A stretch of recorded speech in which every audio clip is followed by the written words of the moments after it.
Hello and welcome to the Cuyamunge Institute, our Q&A Conversation for Exploration series. I'm Paul Robert, the Executive Director and President of the Institute, and along with my wife, Laura Lee, the Director of Research, Education, and Outreach. And on behalf of our Board of Directors, our advisors, our volunteers, and supporting members, we do want to thank you for joining us today. The Cuyamunge Institute is an independent, nonprofit research organization committed to researching consciousness and the human experience, following the footsteps of our founder, anthropologist, Dr. Felicitas Goodman. So, as an educational institution, we take an open approach, and we created these Sunday roundtable discussions to help broaden the scope of our own work and exploration. And that's why we call this Conversation for Exploration. Today, it may seem the gap between generations is getting wider, but do we really have time in this day and age for cultural and family squabbles when what we really need is all hands on board to steer our world on a better course? You may have heard it said about the younger generation, quote, they think they know everything and are always quite sure about it.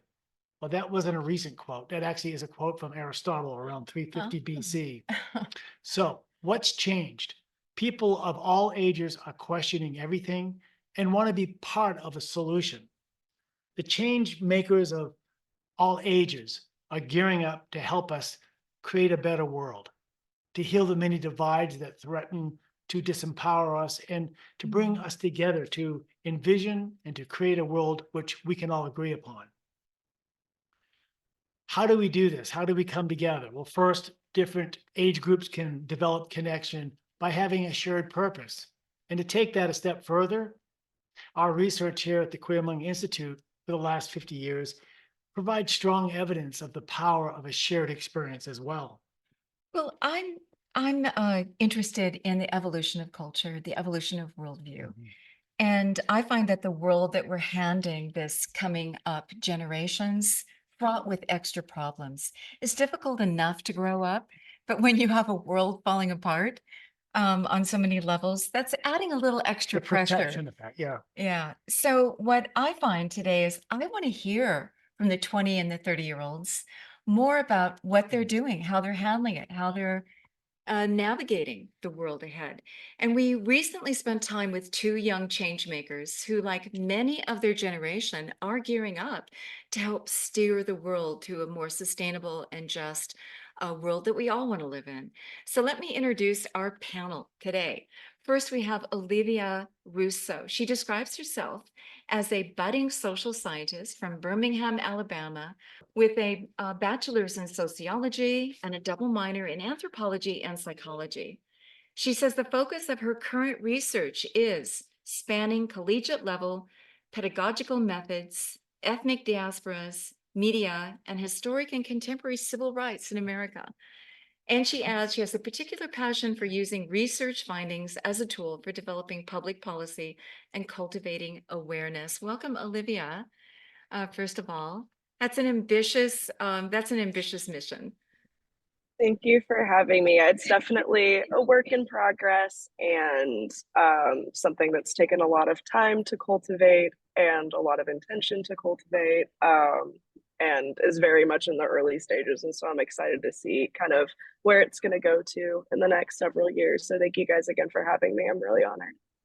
And she's taking time out from a Renaissance fair in Atlanta, Georgia, to join us. So we're so appreciative of that.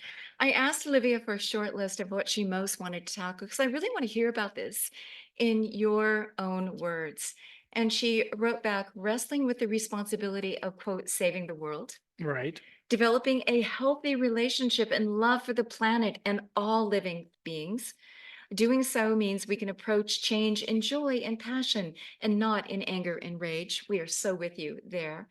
And she says, how to take care of oneself in the midst of the doom and gloom, another important point, and what grassroots efforts attract those who cannot yet hold public office.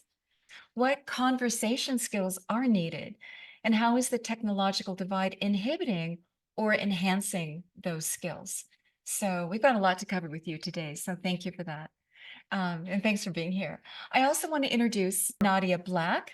Nadia describes her work as crafting immersive experiences to support healing and up-leveling. I like that, up-leveling. She draws from her research into ancient spirituality, collective healing, and visionary entrepreneurship. She too focuses on building community and leadership skills to solve personal and collective challenges, fuel Fun. transformative growth, and come together to build the world of the future. Welcome, Nadia. She was also, we met Olivia at the Anthropology of Consciousness Yeah. conference recently. Nadia was introduced to us by our friend Tony Hall, astrophysicist, and she attended our recent workshop. So good to have you here as well, Nadia. And I asked Nadia for talking points, and here's what she wrote. Enough talk about what's wrong with the world. Let's share our visions of the future so we can come together and find creative solutions based on current world and available resources. Nadia is not on the screen. What happened, Paul? I think she must have taken herself off. I didn't. Okay. There you There go. she is. Everything froze for me. Oh, okay. All right. So you reset. Sorry, Thank you. Okay. And she writes, what will it take to find a vision of the future that we can all agree on and begin working together to build? How can we foster open dialogue to bridge our differences? And how can we use ancient models of community to shape our collective future? Oh, really good stuff. And it's interesting to me, already bridges are built because we are all also working towards those same questions and issues. And we feel that dialogue is a means to help dial in or move the dial through Mhm. dialogue, Right. is how we put it. So thank you both. Well, I wanted to also Olivia, we had a very interesting conversation. This is how this all kind of got triggered for us to even to be here today having this conversation. Two things happened at the Anthropology of Consciousness conference. Towards the end, there was, I think, 4 or 5 of you in that age group that spoke to the group. And you expressed a lot of the concerns, the responsibility, the perspectives of, because, we're looking down and from our age group. And one of the things that was kind of really telling, and it was also very pointed, was one of you said, you think it's funny to say, it's your problem now. That's not funny to us anymore. We don't think that's a good joke to pull on us. We have a lot of responsibility. Here we are studying at university. Are we going to be able to pursue that what's in our hearts, or do we have the responsibility to try to save the world rather than pursuing our own educational and personal pursuits? And that's where We the never made a conversation. joke. You and I have never No, made a no, joke we about didn't the say future. we did, but they're just saying Yeah. in general, people think it's a cute thing to say to the youngsters. How Ha, ha, could that ha. be? I Yeah. mean, that's, Yeah. yeah. So with that said, Olivia, do you want to start there or just kind of give us an overview of that conversation? Yeah, absolutely. So yeah, it was the second to last day of the conference, and one of our wonderful colleagues, she hosted an ecological grief cafe, which we were all brought together. It was beautiful. They set the room up very intentionally, all brought together in a circle, and she set up sort of an altar space in the middle that had I don't know, just different pieces that different participants in the conference had brought either from nature or things that they'd created, things that represented nature to them. And we just kind of had a meditative, kind of reflective time. And then they split us into break-off groups to just kind of talk about how we were feeling. And the purpose of the exercise was to kind of try and get in touch with and talk about and learn how we kind of cope in general with things like the climate crisis, with just living in such kind of a changing, tumultuous world. And so I was in a break-off group with, probably, I think there was 4 of us, including me, and we were all, I was 22 at the time. I was the oldest in the group.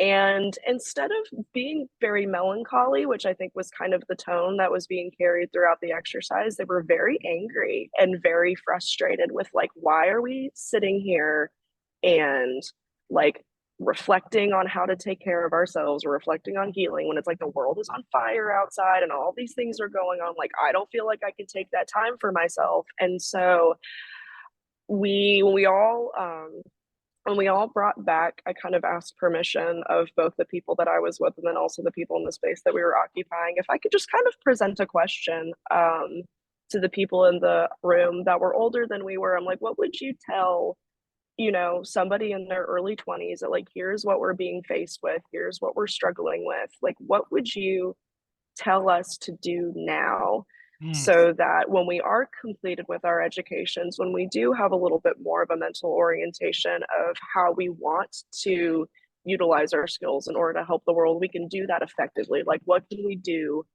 right now? And we were met with a very, very, very wide range of answers. One of them, someone was kind of like, ignore it and keep going. Other ones were kind of not. We had one individual that said something along the lines of, yeah, just, a lot of just ignoring, a lot of block it out and just keep rolling, a lot of just kind of like throw your hands up, a lot of, okay, well then use what you're having now to build forward. Like, it was a lot of very Not very differing good kind of, answers. Yeah. not the strongest answers. No, not Mhm. 100%. I think what we were looking for.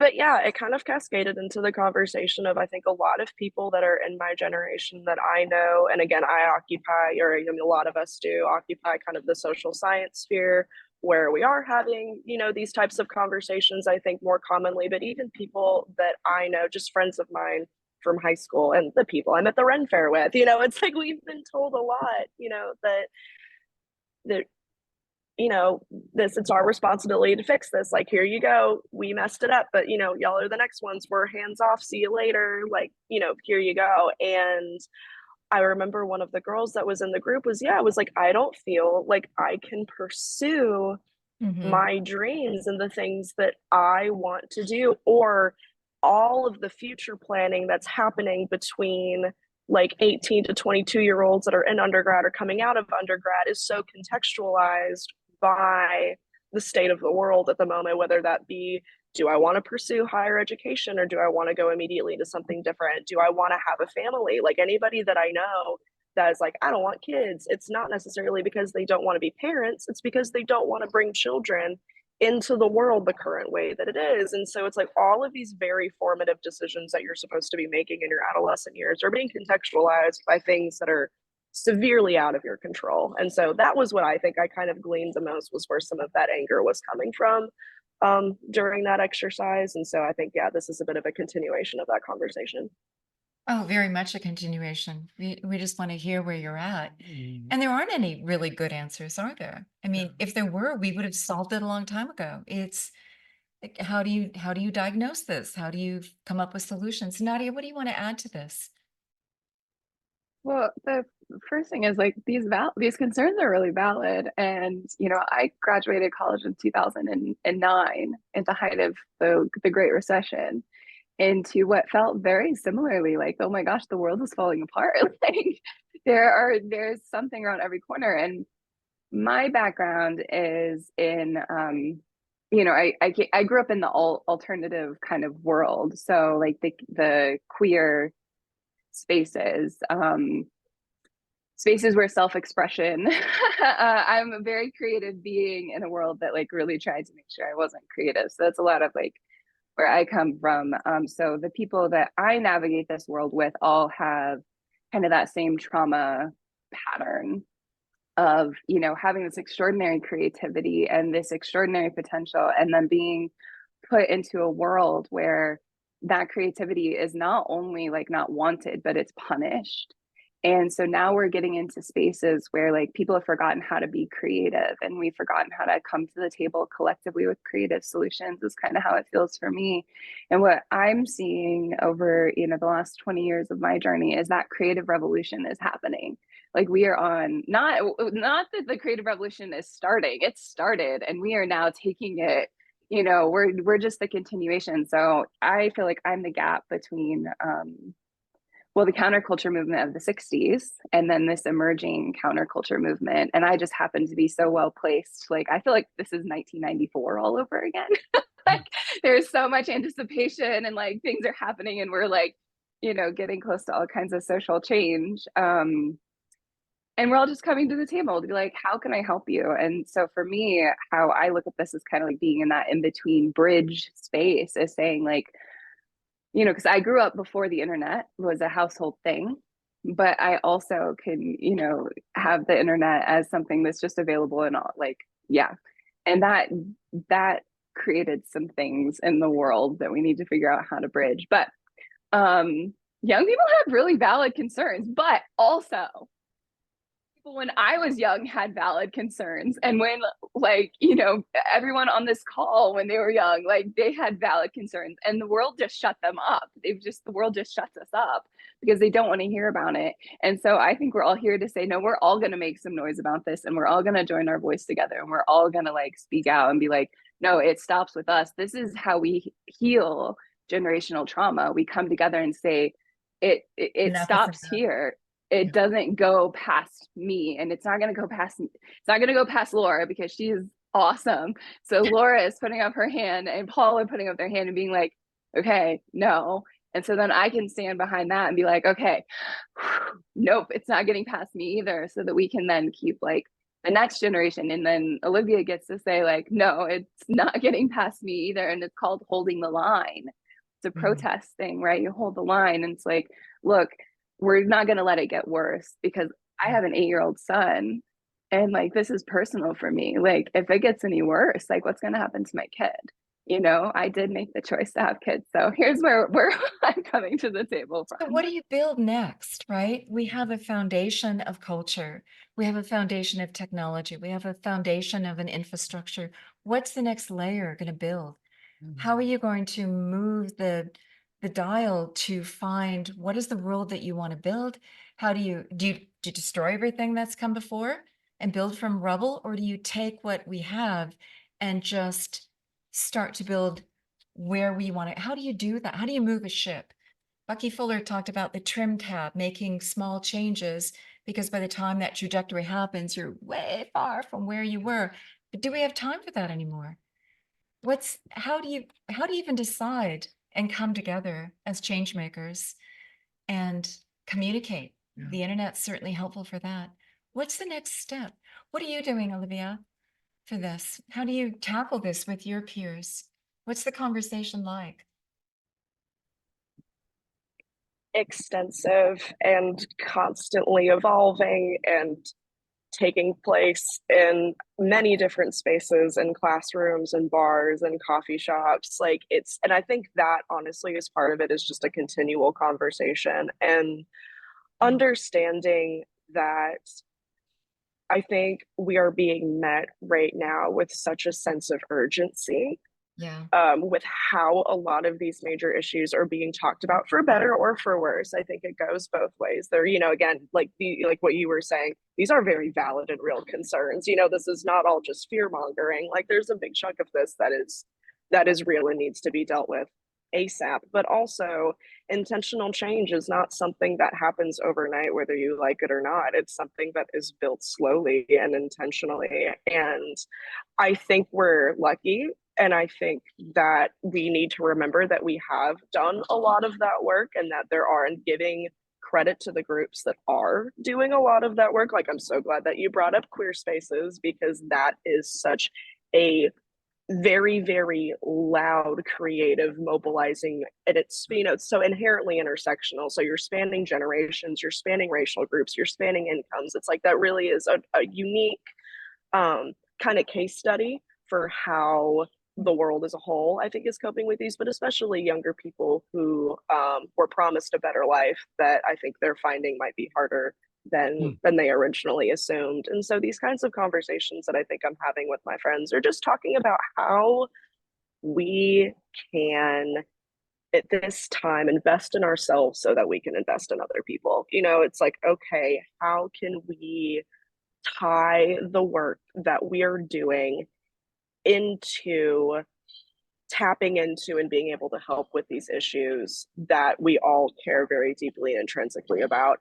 and understanding that that does not mean just getting into politics, that does not mean just getting into media, but like, this means like we have to diversify, and we have to have multiple people doing multiple different things, and it has to be something that you love and care about. I was just talking to Lisa Gazan, who's another phenomenal colleague of all of ours, who's also in anthropology. And what she mentioned was how we have to lean into our own strengths, that we need artists, that we need, you know, we need entrepreneurs, we need artists, we need academics, we need scientists, we need all of these different skills to come together, because if we just put everybody on the public policy track, we're not going to get done what we need to get done, and that ties back into grassroots efforts, which we can talk, kind of more about later, or we can shelve for today. But just taking the time to learn about ourselves and our interests and strengthening those in a way that makes us happy and makes us feel fulfilled, so that when the day comes when we have more social capital to be able to do something with that in a way that might be a little bit more concrete than we can as students or as recent graduates, we can. So that's what we're talking You about brought up two mostly. really good points. The broken promises, right? You were promised a world and the world's not delivering. And also it has to be a world for everybody. It's only going to work if it's a world for everybody. Old and young and queer and not and da da da and da da da. All just it has to be, there's strength in the biodiversity, right? Nature's proven that. We have to embrace it all. So do you want to add something to that, Nadia? Yeah, I would love to, because I feel like I have the continuation piece of that. And I'm so excited, Olivia, that like we get to like have this dialogue and then have with like Laura and Paul, because so I spent the last 6 years doing nothing but like working on myself and doing that inner work. So then it was my time to step up into leadership. I'd be like a formidable force in this world where systems of power don't stand a chance in my presence, is the feeling that I want to bring into like these rooms where I have, I can get access to because of, my past and whatnot. And so the next step of that, because that is so important. So we're moving from dependence to independence, and then we can live in interdependence. And so we have to like remove our dependence from external sources like the government or family or whatever it might be that you're finding yourself having a codependency with.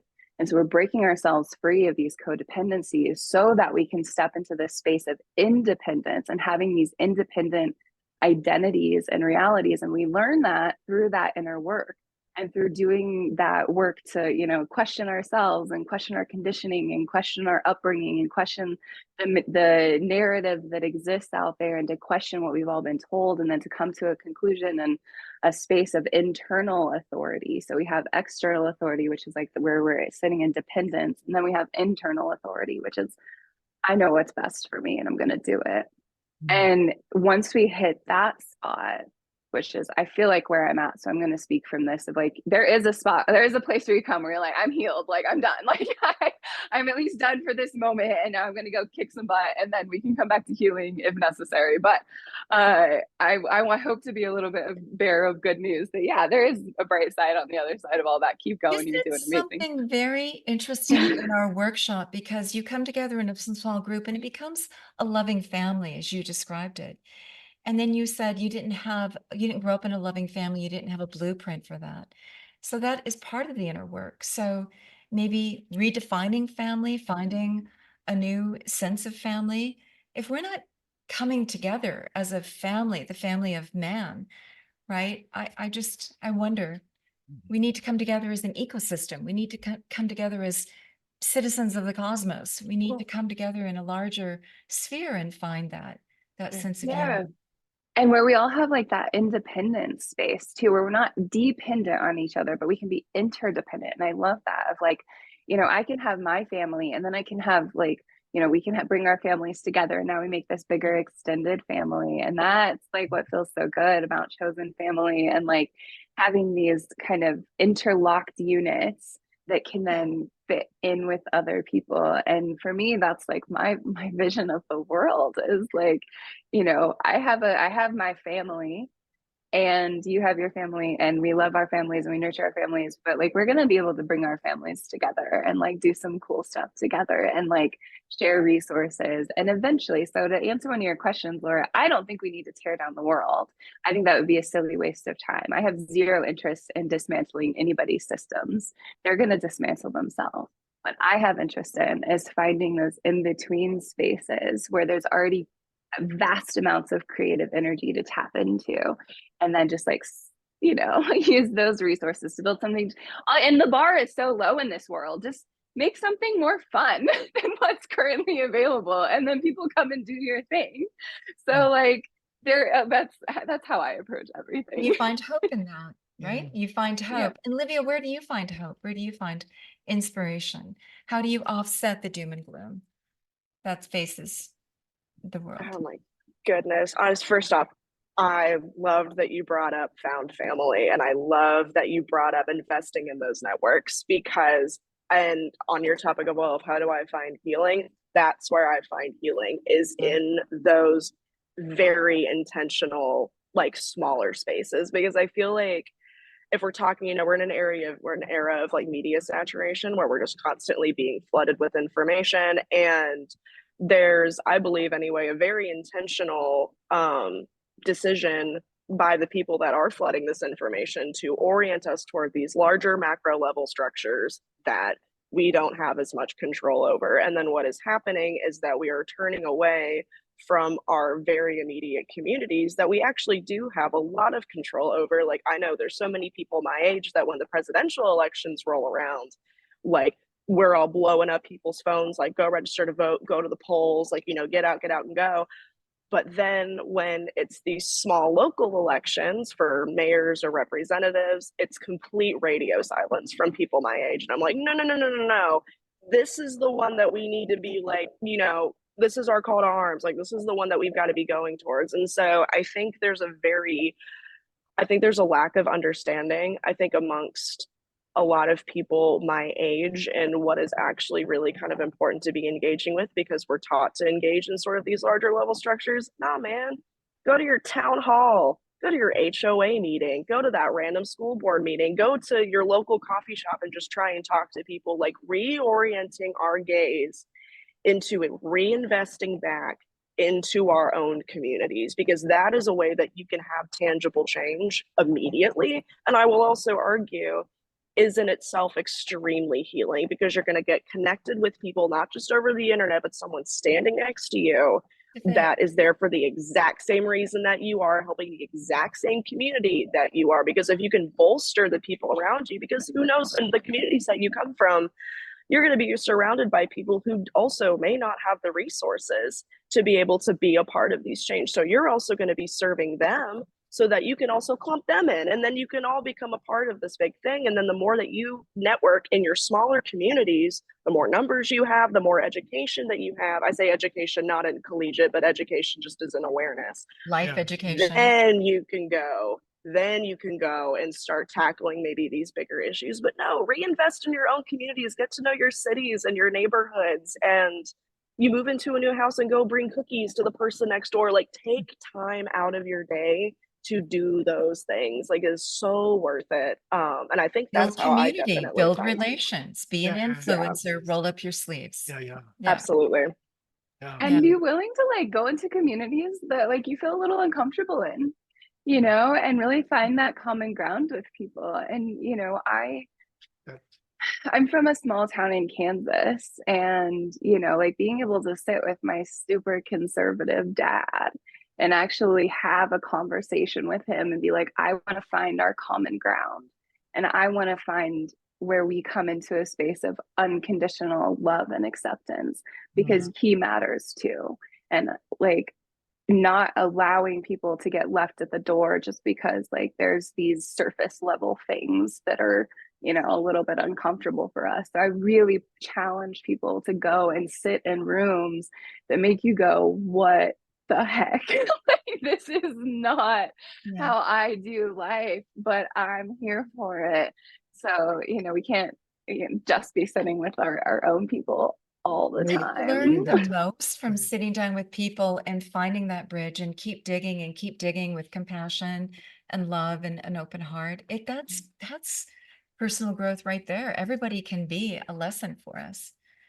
Well, maybe that comes back to the topic of anthropology, and that is what does an anthropologist do? A cultural anthropologist. They go and they listen, they study. They don't go in with let me tell you about me. Field. I'm here to tell you about me. It's more about what can I learn from you? What's so fast? What is it that makes you tick as a community, as a civilization?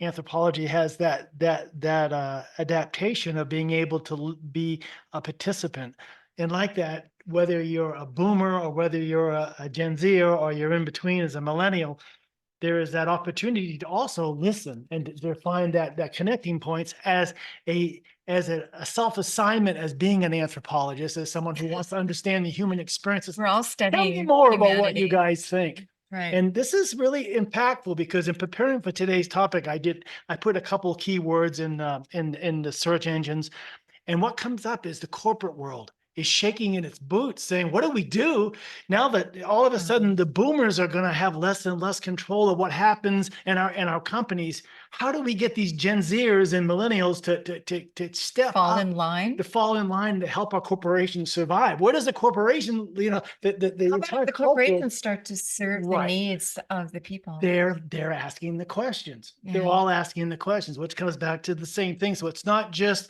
some little side topic that we're touching on today. It's at the very root of our civilization. Everybody's saying, wait a minute, what's going to happen? Because the world of technology has shifted so dramatically that boomers are not the ones that are going to be able to have any direct impact on the next stage of things. They need to let go. In order for them to let go, they need to feel confident that this generation is giving them the steering wheel. Can you steer the ship? Can you, and so there's all this back and forthness that's happening between generations. So anyway, I thought from the perspective of anthropology, the one thing for sure comes down to that key ability to listen. Listening is at the core of it so that we can learn. Laura and I didn't have children. So now it's even more interesting. I sat with Olivia on the bus on the way to the eclipse, and we talked for more than an hour. And she was like, God, you must have great parents. I'm ready to adopt you myself, So is that kind of a thing, is that this divide doesn't have to be there, but it can only be dissolved by the fact that there's the willingness to reach and listen and to learn. And On both sides of the fence. the flexibility of aging, as we get older, people seem to, it's just a natural function of becoming more set in our ways. But this is an opportunity for us to say, that's the old school way of aging. If you really want to become an elder, you have to Be a listen. mentor. You have to become Yeah. a mentor. You have to listen, and you have to learn from those that are coming behind, the next generation that's coming up. So, There's yeah. a lot of the world that needs reinventing. Yeah. And rethinking. So where are you focused, Olivia, in if you could wave a wand, what would you change? It's a big question. Oh my Where would you gosh. start? Yeah. Yeah. Wahahaha. Paul mentioned the corporate world and its incentives to shape us. How I do don't we even know if I'd go there yet. change the shape of that?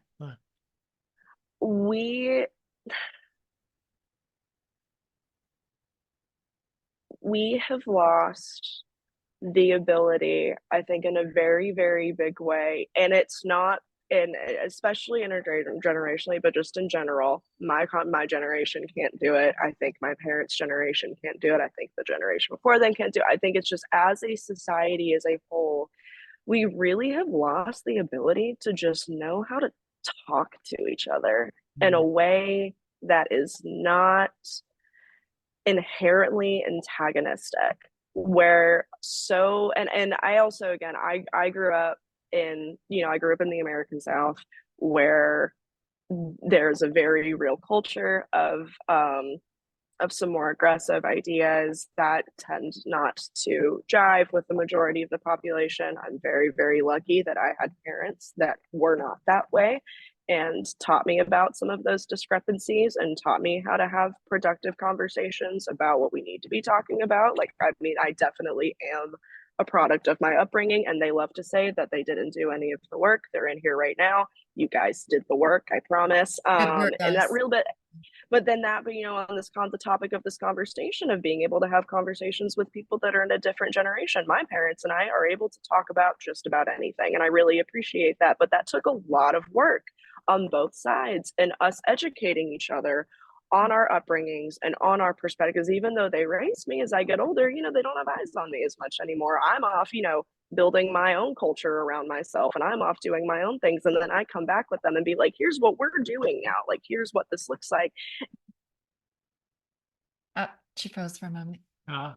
So and they want to learn and they want to know in the same ways. Yeah.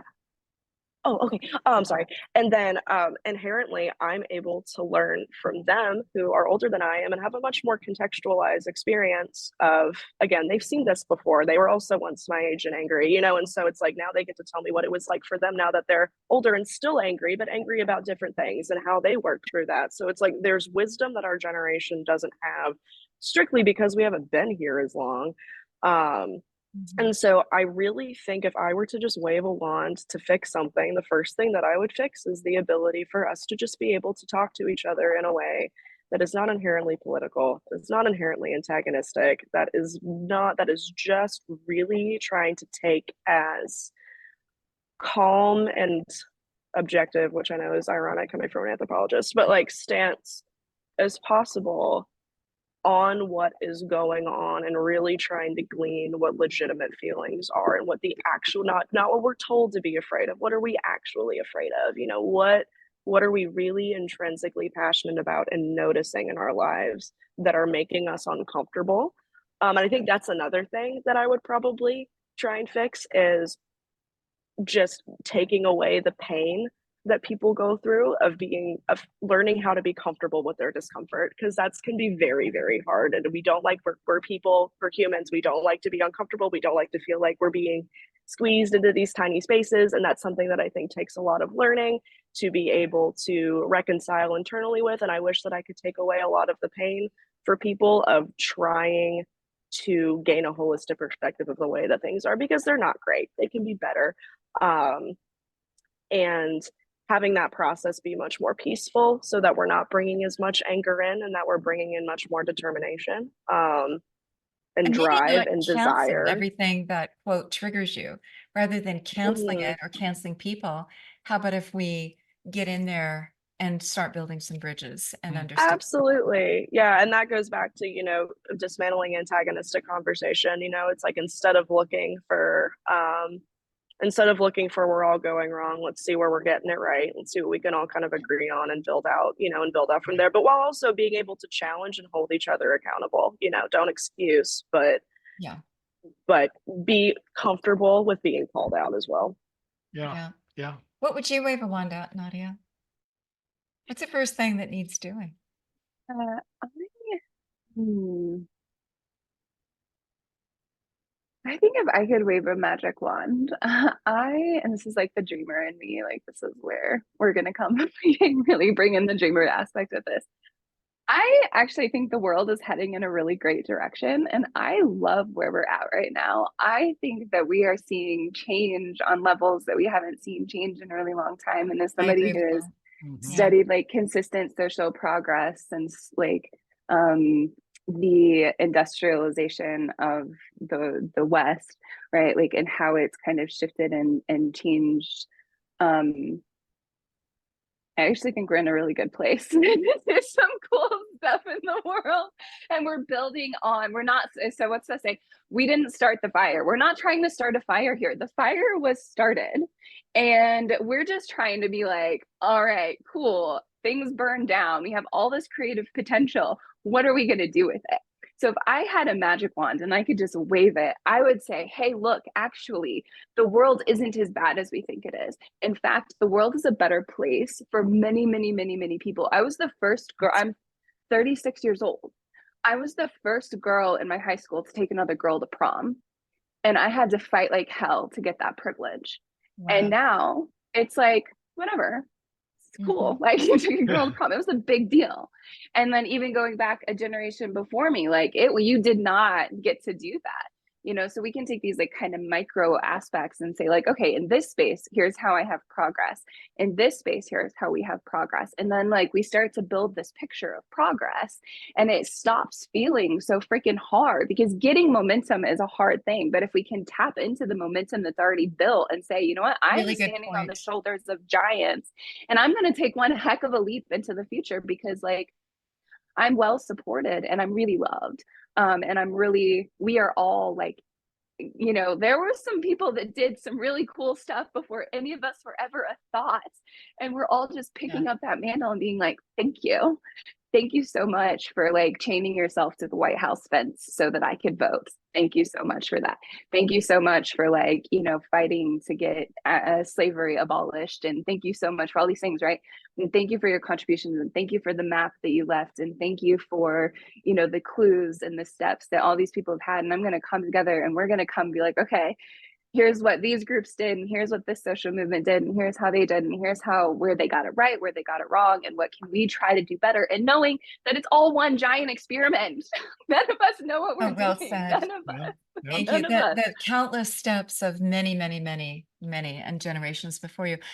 Monica's putting something really brilliant in the and confirmational in the chat room. Monica, can you? I'll read what you say, but then continue that as Paul gets you on screen. Monica writes, all generations have faced a power structure that exerts its control to perpetuate its power. In the US, it's corporate capitalism and the religion of consumerism. Whether they're telling us to go shopping or telling us what we need to be afraid of, it's exercising control to maintain the existing power structure. Monica, you also believe we're in a great place and we are a fire. What do you want to add to that? Thank you for that. And you have raised two beautiful and dynamic daughters. And son. Oh, one And son. son, let's not forget Yeah. Gabriel. Olivia, Yeah. Olivia, you said you're 22. I'm I think- 23 now. Oh, but 23? yeah. My son is 28, and I also have two daughters that are close to your age, Nadia. I don't, I'll just put my things in the chat. I don't need, you know, I'm thrilled by listening to you. You're different. You're also different. You're coming from a different place, and both of you are expressing, I think, exactly the kinds of things that are really important. What's real is relationships and the way we're engaging with one, you know, and you're talking about dialogue, you're talking about listening, and you're talking about locating this, going from dependence to independence, and then once you have that inner source of who you are, and I would say in some sense we're all queer, we're all unique, concrete individuals, and the more that it's imposed on us by you know, essentialistic ideas and governments and all the things that you're talking about, then we have to place ourselves into categories, and we lose our deep independence. But if we have that independence, then we can begin to relate to one another interdependently, which is what I think you're saying, Nadia. And that's where it's at. And that's where, you know, the fire is. That's where the fire of creativity happens. And yes, for that, we need to be incredibly grateful for everything that's come before, including the invention of paper, including, you know, going all the way back to all these things that are holding steady so that we can continue this great convergence as we come together in relationship and hold new things steady at newer levels, and releasing energy in ways that make possible the future to continue to press in and bring us to a better place. But that's, so I'm excited by everything that you guys are saying. It's not doom and gloom. One of the things that's one of the ways they try to control us is by telling us what to be afraid of, Right. whether it's one another or, you know, yeah. But it is time to rethink everything. And that's why this creativity is like flourishing. And I just want to credit you and Brian Swim, Monica, for rethinking even the structure of the universe, the whole matrix in which we live. And we're excited to go to the conference coming up at the Whitby Institute with you and Brian and others to rethink this new cosmology. Hey, we are Stardust. We are the evolutionary arc of the whole cosmic evolution. We are part of that. We are that power. We Yeah. are the universing, and we are that power, not said in some, you know, foo-foo way, but really. And it's that not is what we static. are. It's Yeah. changing. It's evolving Yeah. as we are. We are doing Yeah. our job, evolving and changing and growing. So Thank you. thank you. Yeah. for that. Good, Yeah. good insights, Monica. Thank you. Well, Nadia and Olivia. Yeah. Thank you. Yeah. And the parents, yours aren't here, Nadia, but do you want to introduce your parents? You credited them with, you know, how do you raise kids in this is, what is the most important thing? I learned so much from mine. I had wonderful, blessed parents. So did Paul. They just really sent you off on a course of being a citizen of the globe, right? Being a citizen so you can talk to all strata of society. All, hello, Mr. and Mrs. Russo. Good job. What do you Thank want to you. add to that? What was the most important thing that you taught your daughter to prepare her to be the change maker that we need in the world today? Well, I think that the first thing we had to do is just, create a space where she always knew she was loved and backed. I think that was important to, educate her, to make sure she had confidence in what she was doing, confidence in herself. But, the hard part for me was being her dad. I'm supposed to look for what goes bump in the night. So, excuse me, doom and gloom is all I ever saw. We're so much, my wife and I are so much like the previous generation. It's only Olivia's generation that really differentiates themselves from their parents. And, so I had this view of like, things are just not going well. And when Livy kind of came in her own space, I chose to view the world the way she sees it, through her eyes. And I have a lot more, sorry. I have a much more positive outlook now. And I've met her friends and I'm listening to Nadia. And what they have that we didn't have is critical mass. So you had 79 million baby boomers. And 79 million baby boomers had the ability to set the tone for the country. My generation had 30, the generation after me had 10 million. Olivia and Nadia represent 72 million people. And they communicate with each other in ways that our generations couldn't because the technology wasn't there and the critical issues weren't there. But those issues exist, the technology exists, the communication is happening. And for the first time, we have critical mass. So when I choose to look at the future through her eyes, I just see how positive it's going to be. And I look at this and I'm certain of it. Yeah. And I'm sorry, this is. No, that was a No. brilliant statement. No. And the critical Strong. mass, nobody's talking about that. Yeah. No. That is a brilliant point that you're making. No, And in the Well, end, it takes numbers, and they got them. They got the numbers. And then, so I'm the mom to a Gen Alpha kid. So not only do we have the millennials and Gen Z, but Alpha is also on the come up. Is like they do not. Oh man, that was a whole other world. So like you're absolutely right. There is just this like groundswell of people just being like, no, you're not going to control me. You're not going to dominate me. You're not going to tell me who I am or what I'm going to do. And like it stops. Like it stops here and we're going to like come back together and rewrite our story collectively. And so my hope, and I think Olivia probably would share this, is like I don't want to leave Gen X and anybody else behind. So we have not talked about Gen X. I see you all here. Thank you for coming to the party. We don't want to leave Gen X behind. We don't want to leave the boomers behind. I don't want to leave the silent generation behind. Like, because I just think about how, so my grandma, before she died, like the struggles that she was having, like the world that she was promised, if she worked hard and she did what she was told to do, she would have money to retire on.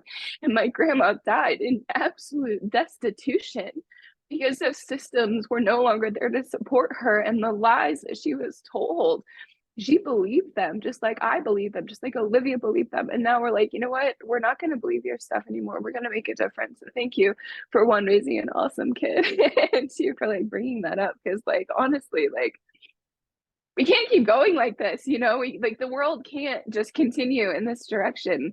And I don't understand why more people aren't just like, God, like what is going on? We have to stop this. So this is a great conversation. Thank you. when tears come up, you're getting to bedrock. Yeah. One question for you, Mrs. Russo. Anything you want to add? And Nadia, you're a parent. I've heard you talk about how you're raising your little 8-year-old. Beautiful stories. But Mrs. Russo, anything you want to add first? Well, I just think as far as, parenting goes, I was a stay-at-home mom and Olivia was my only. So I could overmother her, as much as I wanted to. And, but she, I don't know, until Olivia came into my life, it exposed me personally to a whole other way of looking at things, a whole other way of seeing the world, a whole other way. And she was just this little light, that just, and as she grew, as Olivia grew and hearing her thoughts and hearing her point of view on things, and just it really did. We talk about these conversations, intergenerational conversations, and that, I feel like I've been having those with Olivia probably since she was about 3. Sounds like the Seeing fun of her having a kid, seeing point the of world view. anew through their eyes. Yeah. And yeah, and like how she views things, and also through, the culture and the friends that she surrounded herself and the people she surrounds herself with. It's fascinating, and it's very enlightening, and does help, we talk about these conversations, help me see things in a different way, take myself out of my little microcosm Mhm. and look at things, in a different way. And Enter it's into the macrocosm. Yeah. it is so much fun as Olivia continues to grow and to expand her horizons, and I don't know what words I want to use, but to have discussions with her about, how do you think, how does this make you feel? How does it make your friends feel? And it's so enlightening and fascinating, but it's also given us great hope for the future. Yes. We see these, we see Olivia, we see her friends, and we hear conversations she has with her professors and other, brilliant people that are in her life, like all of you guys.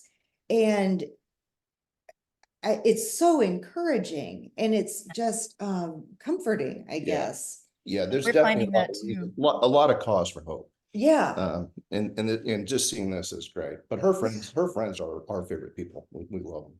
Yeah. Change makers unite. So Yeah. thank you for that.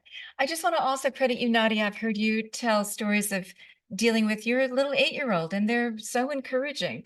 I've heard you talk about let's rewrite the fairy tales and empower ourselves in this. I hear Monica rewriting a cosmology for understanding the world we live in and our place in it. I hear so much of that. It's time to rewrite the story. It's time to shift the paradigm. And that's so much of that happening in large and small spaces. Anything you want to add about parenting for the future? Because Yeah, raising the it's next gen. Yeah. because it's quite the monumental task here to just be like, I'm going to hold space for this tiny human to become the fullness of his expression in whatever feels good for him, and I'm not going to like constrict that, but I also, you can't just let it run amok either. And so there is this like balancing game between personal freedom but also like collective responsibility, and teaching kids how to have the skills to show up in this world in the fullness of who they are, to have leadership skills, to be able to express themselves, in a way that they can be heard and understood. But the biggest thing, and Olivia's parents said this, is like, my child knows that no matter what, he is unconditionally loved.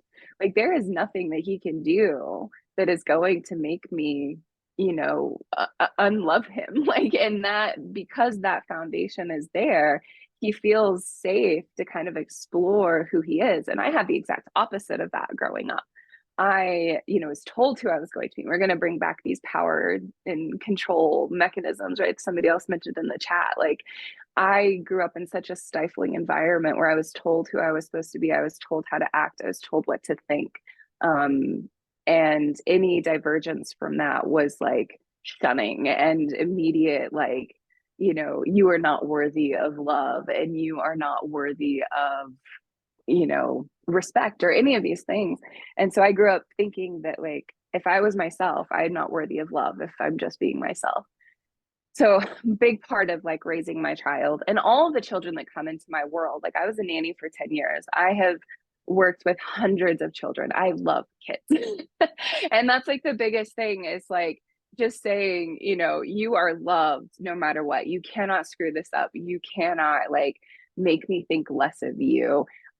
So just go ahead and try and fail and try again. And I'm going to set some solid boundaries for you. And I'm going to watch you like adorably run into the guardrails and then, like, and then we'll expand them as you kind of learn, things like that. But being a parent right like is such an important job.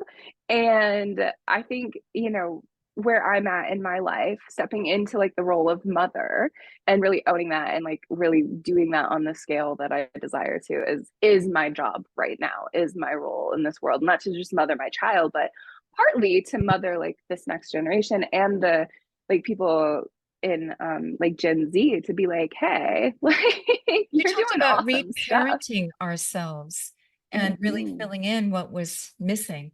Because, you know, it's a broken world. It has been for generations. It's a broken world. We're all broken Well, in in a some way. way. And we're all in the healing journey. And the rewrite is so fascinating. We had a dear friend, Gwen Spencer, who talked about, hey, we're all on a hero journey. Write the story of your life as the hero in your own hero journey. That was revolutionary a few decades ago, right? That was just, now we're rewriting it for all of um, humanity. We're rewriting the cosmology. We're rewriting the stories, the myths, the fairy tales. We're rethinking everything. That's an exciting period, isn't it? Mm. So It's everything's so up for exciting. flux and we get to rethink it. And on what baseline, pull it into ourselves, pull it into the larger sphere, draw from, Yeah. yeah, draw from, And if we live in a dynamic reality, right? If we live in a dynamic world where we can shift and change things, that's like kind of the belief that we're coming to from the realm of like the quantum physics and whatnot. If, you know, these things that we collectively hold to be true are actually true, then we hold the power to retell these stories and to co-create a new world together. And if we remember that we have the power to do that, we are an unstoppable force in this world. Right. it's a And natural thing to do for each generation to, or each culture to rewrite the stories that fit their needs. That's just a Mhm. inherent power that we all have. But there's an But I guess element. like your dad said, Olivia, we can all converse now. We can all connect and have a single conversation. Many parts to it, but we can do this collectively. I never thought about the power of your numbers. That's stunning. That's stunning. Yeah. What were you going to say? I was just going to say, in that level of being able to feel that empowerment, which seems to be reflected. I know Yeah. in meeting Nadia, she steps into the room and she feels empowered, and she's not conforming. And our generation was kind of like children are seen but not heard, pushed to the side, taught to follow the rules, the whole thing, and having that ability to just say no, no, I own who I am in this world and my Yeah. place in it and how I'm going to proceed.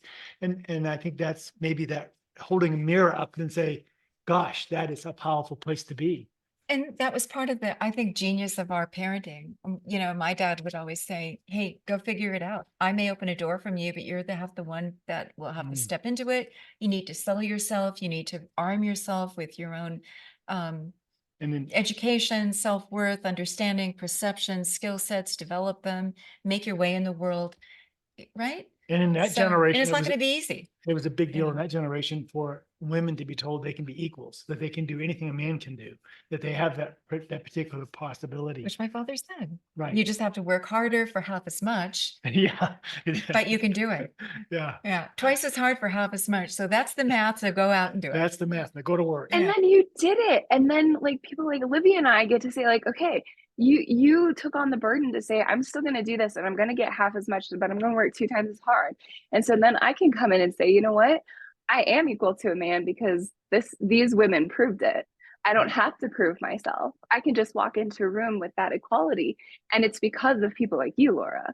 Like I want you to know that. Like, and No, like I you can only do it personally. because of all the women who came before, Right. Right. I And can so share like we all are the just this goddess like in all of us. Yeah. continuation. But like people that have had the power to like show up and do these things really have empowered me so that I can hold that place of power and, you know, then hopefully inspire other people to step into that. But this isn't until like I woke up one day and was like, oh, look at me. It was like there are awesome people doing cool stuff who said like, I'm going to do it anyway. And, you know, so thanks for paving the way. Well, it was easier for me than many, but we have an archaeologist young student in the room. This is one of your friends, Olivia. Let's hear from her. Annie Kane. Can we, yeah. Yes, hello. Yeah. Hi, what would you like to add to this conversation being, After listening to all of this. Yeah. yeah. I just really kind of want to reiterate a lot of what everyone has said. Just something that was kind of brought up late a little bit earlier about not being so doom and gloom and making small changes in our environment. I recently took a peace and human rights class, and we would have these debates about all of these issues and things like that. And um, one of the things that a lot of people brought up was a lot of people would have the doom and gloom about the big power structures, but then doing the small things is really, really important. And I just really appreciate how there are people my age that see that. And that's really, really important. I don't know. I just reiterating a lot of what everybody said. So yeah, that's kind of where I'm at. Thank you for that. I also, Monica's putting more wisdom in this chat room. She says, mothering is feeding the future. And maybe the most important question we can ever ask is what we are feeding with our thoughts and actions. What are we supporting? We are birthing our children just as we are birthing the future. And yes, the world is developing in time, omni-centered in relationships. We're only recently learning this. Yeah, it's as exciting for all of us as it is for you, right? To be on the leading edge, to really rethink everything, to make, as Paul said, we're all anthropologists studying ourselves. We are the most curious creatures of all, and the world is our field study. Yep. So raise your hand if you'd like to post your own questions, comments. And oh, I've got to go to Tony. Where's Tony? Paul has stepped away. There you are, Tony. What would you like to add to this conversation? I know there are so many great things being said. I have to step aside. I had a barking dog, which I'm sure you appreciate. I stepped aside, but I was listening. Yeah, there was one thing that Monica said earlier, and I have great appreciation for what Monica is talking about, but the word corporate capitalism as being part of the problem. And my world, how I see things, is that capitalism is a product of both government and corporate, and how they act together is what the results are.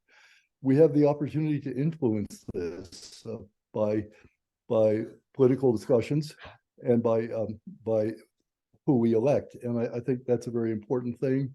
Having once been part owner and vice president of an aerospace company, I know very well that there's a rate that this is a very competitive environment. If you don't win work, you lay off people. And that's a very, very painful thing to do. You shrink, you don't survive. It's not that you get huge bonuses or things like that. In some cases, maybe it is, but you do what's allowed to be done, what our government structure sets up. And I think that's an important distinction, that we can make changes because this is a partnership. And I'm thinking back to US history. In 1890, we had the trust busters. This totally changed the face of how companies were operating. Right now, we seem to forget that, and we have corporate merger after corporate merger after corporate merger, and companies are getting so big and so powerful that they have too much control over what's happening because we've allowed it to happen. We no longer seem to be concerned about trust. We no longer, and about large agglomerations of companies. We have a situation now where we look at maybe I shouldn't pick on Boeing. They're having a few minor issues. A few. But the corporate management is in Chicago. It's not in the Seattle area, and it's not where the planes are being built. Right. And so guess what happens? You have a disconnect. But we also let Boeing accrete McDonnell Douglas and other companies. And so there's no competition in the US anymore. How can this be? But we've let this happen. So I guess I would say we need to reflect on how government can act as well as how companies can act. And this is a partnership if we want to have capitalism. It's not a one-dimensional thing. And I think Monica would agree, but maybe she wants to speak on this. And I would say that we're all stakeholders, right? Corporations tend to pay attention to their shareholders, but we're all stakeholders because in a world that's so interconnected, everything we all do affects everyone else. in a sense. So we need to pay attention to all the stakeholders. Yeah. That Well, would I be mean, my you want vote. Yeah. once again, say in a company position, having to lay off a bunch of people, that they have to go home and tell their partners that they don't have a job anymore. That's a very, very painful thing to do. And One of the that's women that we met at the Anthropology of Consciousness is talks about productivity and why are we chewing up the world and to what cause? We want to talk with her, Sarah Paulson. Oh, yeah. And what is our point here? What are we doing here? How much is enough? I want to ask those questions too. So. All right. Well, and it's a valid question. And then also, are we going to settle on mediocrity or go for the best? I put things in space, and we're doing things that are impossible, but they're happening. And so how do you do this? You have to go and do things that were not even dreamed of 5 or 10 years ago. You have to make reality. And how do you do this? You go and you collect the best from the people that can do this. And fortunately, we have a society that's opening up more and more to including the best. So anyway, that's my 2 Do we want to cents. go to the moon and start mining the moon? Or isn't the moon kind of like a sacred space? I mean, we get into a lot of issues. Yeah. We get into a lot of Let questions. me say my own personal point of view, and I come from Jet Propulsion Laboratory also that owns Mars. Going to Mars and going to the moon is absolutely ridiculous from a scientific point of view, or from an economic point of view. This is geopolitics. This is competing with China and Russia, etc. This is nothing more than Flexing muscles. Yeah. Yeah, it's showing it's basically power, and it has nothing to do with science. And Or when are we nothing- going to make livingry instead of weaponry and make that the point? I mean, we can talk about all these things. But thank you, Yeah. Tony. I also want to thank you. say that Yeah. in terms of Thanks, Tony. relationship and how valuable relationships are, one of the first speakers at the Anthropology of Consciousness conference was a young woman from Tibet. And she talked about all of the issues facing Tibet with China overrunning it. And then somebody said, well, what can we do to help? And she said, America, we don't even want your help. It's really between Tibet and China. We're no longer popular in America's eyes. We're no longer fashionable like we were in the 80s and previous. And by the way, Taiwan's having the same issues, but Taiwan has financial concerns that America's concerned about. So of course, all your sport's going to go to Taiwan, not Tibet. I mean, she had a valid point. And then I mentioned this to somebody and she said, well, you know what the Dalai Lama said about that? He said, and this gets back to relationships. He said, she quoted the Dalai Lama saying, Tibet made a mistake and didn't build relationships when it could have. And so nobody cared about Tibet. Well, we actually do all care, but it was isolated for too many years. And so there was nobody to go to when China started to encroach on their borders and start their invasions. And it just goes back to say, even countries have to build relations. Right. We have to build relations. Relationships are key. If we've been talking It's about all an this. example, an extension of the human relationships. story. The human story Yeah. continues to be exemplified. Nature does also. I just read a story this morning about how finding even viruses build social relationships among themselves, and viruses cooperate amongst themselves. They also compete, but even viruses are smart enough to know relationships count. I'm like, wow, it's Yeah. just part of the dynamic of life in the universe. Well, this is If what I can just- Oh, go ahead. this is what Good. Olivia's parents are saying, that what they're witnessing is the right amount of numbers and the possibility because of technology that is actually joining young people all over the world. I mean, so you're communicating with massive numbers of people for the first time, transcending their nationalities, so that these relationships are being built in the noosphere. Yep. The hardware around Earth. Yeah, well as and so the building of these, so Tibet can finally connect so that individual people on the local level can finally connect, so that maybe at some point we'll get different choices to represent us politically besides like Trump and Biden. I mean, there is no alternative. There is very little choice that we can exercise when we're aiming change at that high level. They're in some ways they're the same. Most ways, significant ways, they are the same. you know? Yeah.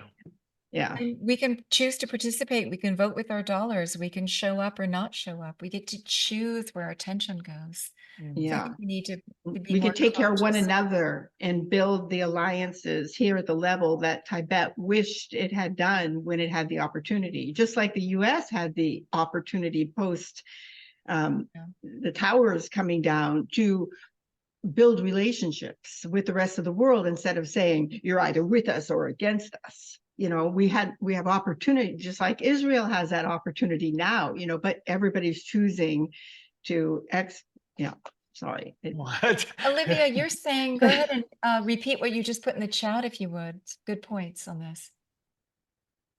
Oh, just I was just tracking from the conversation, just pulling out points that I thought were really interesting. The first one, so there's a very, very real difference between values that a culture promotes and values that a culture actively rewards.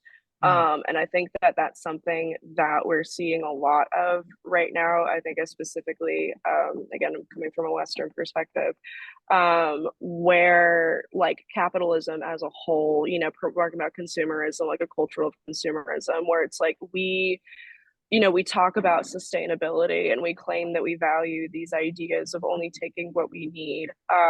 And that's something that you're going to see, you know, in a lot of common conversation, also coming out of a lot of these corporate companies. That's why we're seeing things like greenwashing. But what we actively reward is, this continual progression, this continual accumulation. So I think part of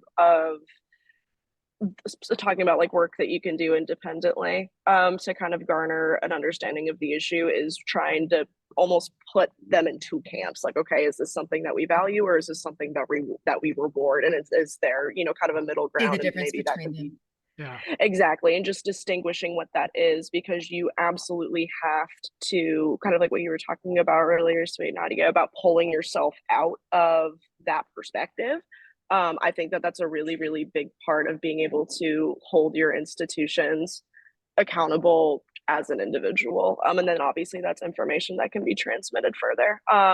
Second point, since technology is, you know, kind of getting brought up and social media is being brought up, I think it's really important to note that there's an extremely strong duality present, I think, in regards to the situation as a whole, in regards to technology's role. At the end of the day, I believe that it is extremely beneficial that we have things like social media, because we're talking about numbers, because we're talking about being able to have these conversations on a much larger scale. But I also think, it's an empirical concept, the technological divide.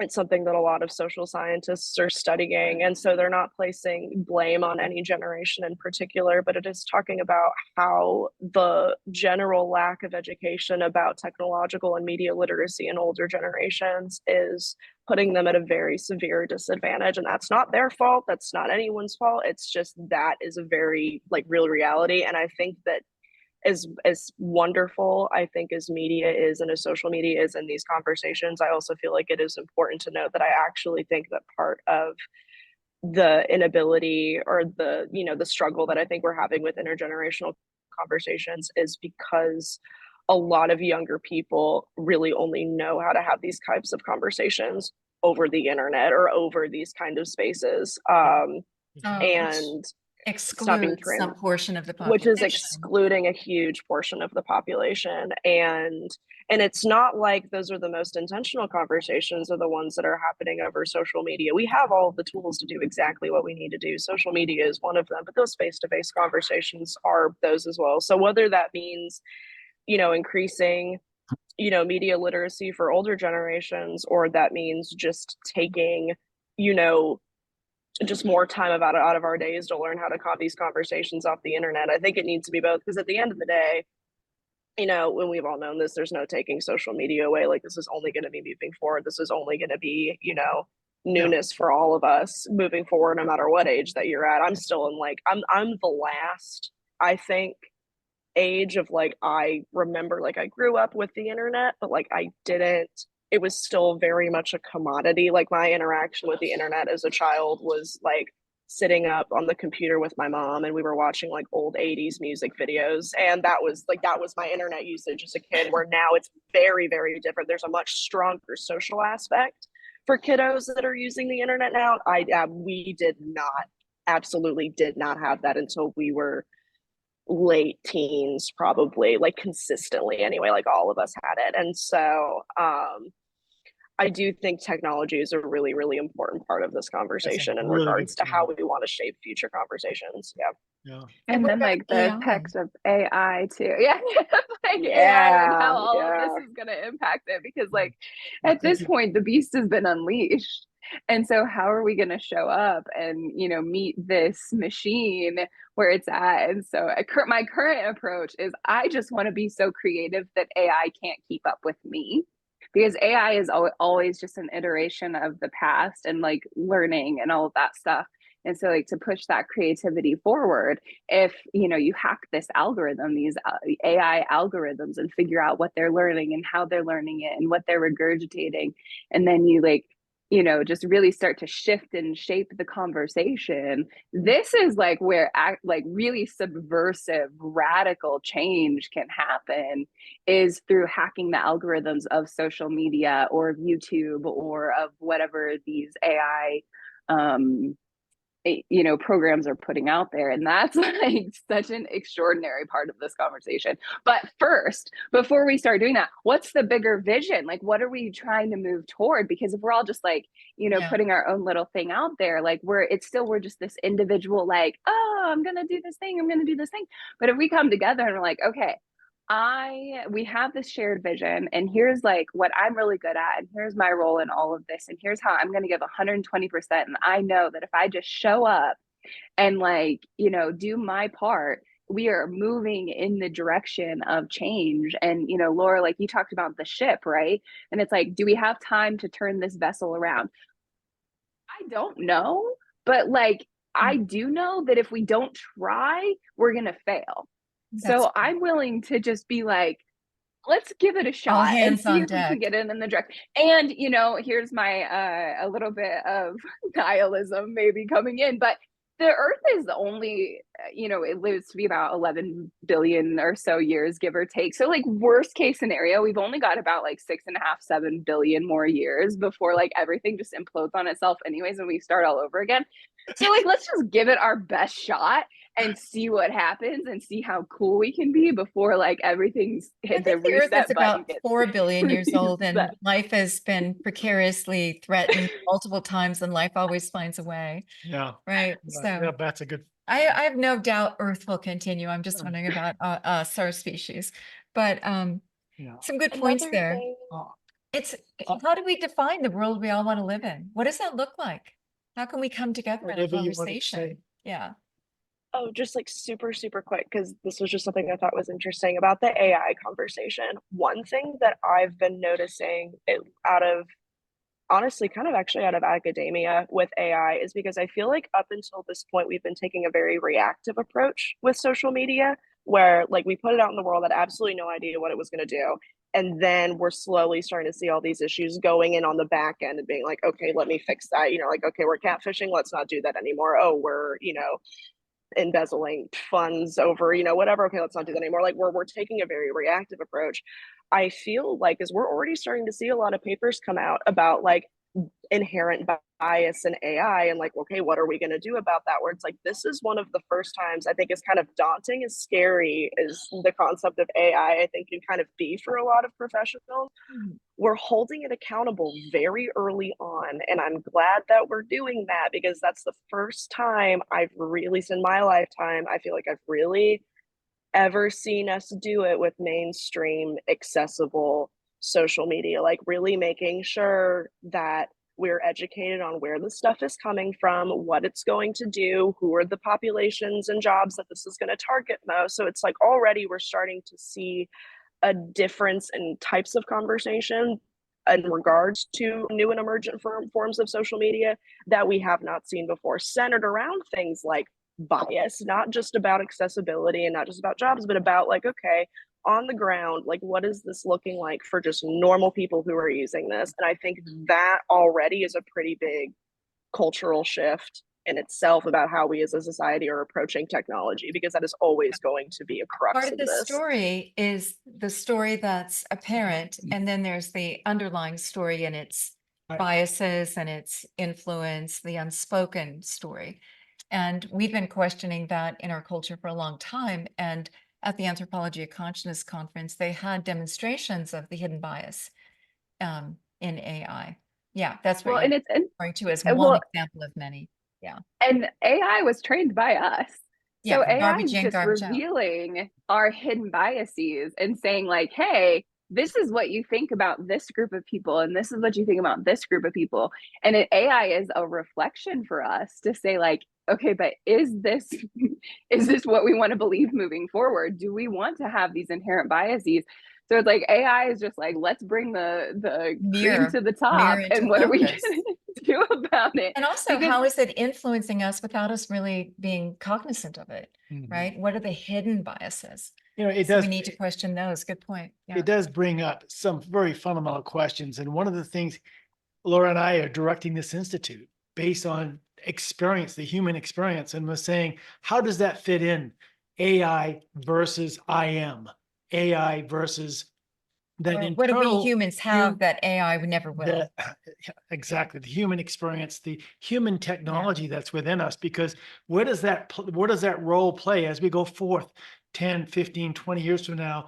This type of work, whether it's the world of mindfulness and meditation and all these types of practices where people are saying turning off all the outer technology for a moment, just long enough to have some Where inner we have the technology. inner- Can we draw on that inner technology, that intelligence, and bring that forth and try to balance it out somewhat? It's becoming very imbalanced, but I suspect that there'll be the point of so much imbalance that people will be looking for the within practice again. What's Back the there. fundamental core of being human? What are our receptor sites open to? What are we downloading from the universe? What are we Right. actually processing through I our mean, veins and our It's at the very neurology? core of everything that we do at this Yeah. institute, really, this question. Yeah. Yeah. Yeah. Let's celebrate the Well, inner technology while okay, the outer Tony technology waving his takes hand. over. Tony. Okay, this is really fun. And here is a perspective. As soon as Okay. Paul loads this onto YouTube, AI will be listening to everything that Nadia, Olivia, Paul, and Laura say and making adjustments. Yeah. AI is creating AI. So they're looking at things. I mean, this is a world that's taking on its own. I'm not saying that it's horribly threatening, but it is capable of creating false visual proof. Right. An example, the film, The Tower, um, this involved people climbing an old rusted power tower that was over 1,000 feet high. And in the middle of climbing, the rusted part started giving out and they were swinging out over space. There were 18 F-bombs in this film. The producer wanted to have this be a GP film after the fact to make more money. So they used AI to change the F-bombs to "oh shucks" and "darn it" and things like that as people were In the swinging. actor's voice. Yeah. In the actor's voice, yeah, not only the voice, but the mouth and everything else were changed. And this was not hard to do. So we have to realize that AI can recreate reality as we interpret it from visual. And it's just something to watch. Another perspective, at a recent party, one of the guests was chair of the biology department at the University of New Mexico. And he announced at the dinner table that what you think our DNA is, it happens that there's almost 50% more DNA from fauna in our bodies than there is from ancestral material. Ah. So what are we? Anyway, Wow. I don't know if that's anything that's been looked at from the anthropology. Oh, We I want to investigate that one We are further. what we eat. The microbiome, right? We Yeah. have more microbiome That's what we cells used than to. human cells. I thought I would just disrupt everything with these comments and I'll shut up. Thank Yes. you. And Monica's asking, Yeah. who is programming the AI? Who is, What yeah. Yeah. What is the AI. intention of those training the AI? What I've heard is that AI is now programming AI. Yeah. Yeah, I Move it heard, so I much heard faster Tony and say that. broader. Yeah, and that's true, but you know, if we're on a road to destruction, AI will get us there faster and faster. You know, so we even with AI programming AI, because it's still generative of it's still generative from human beings making those initial choices. So if we're in a system of thought, a metaphysics that has us believing ourselves in control of the universe and resources and all that, and not emphasizing the relational interdependence, and that we're moving towards the future together. If we're not emphasizing that, there's a danger. So everything's nothing's ever 99-1, at least not where things are happening. Things are happening where we're focused, and it's 51-49, and it's like the cusp of the future. So we need that cusp to bend towards. We got this far against all odds. How do we move to the future? We need to be generative of the future from that place. Yeah. And AI is not going to accomplish that on its own. And What I'd Brent's like to- saying one thing I someday would we like will to be add- able to communicate solely with thought. I appreciate that, Brent. You've got some interesting posts. You also said a mother's milk and her emotions influences the Right. child. Like, we've got carrier waves beyond what we generally accept. And so we're influencing each other in just more subtle ways than we know. What were you going to say, Tony? Dog barking, I think we wanted to add to what Monica said. Sorry about that. Was that that the producers of AI are very diverse, and there's no uniform instruction set. It's just like the danger of, I'm sorry, maybe I should get off CRISPR for doing genetic modification. It turns out that you can do genetic modification with $1,000 worth of equipment in a high school biology class right now. So that there are dangers that we have to be aware of. It's not that there's one value system Right. that will be imposed over that.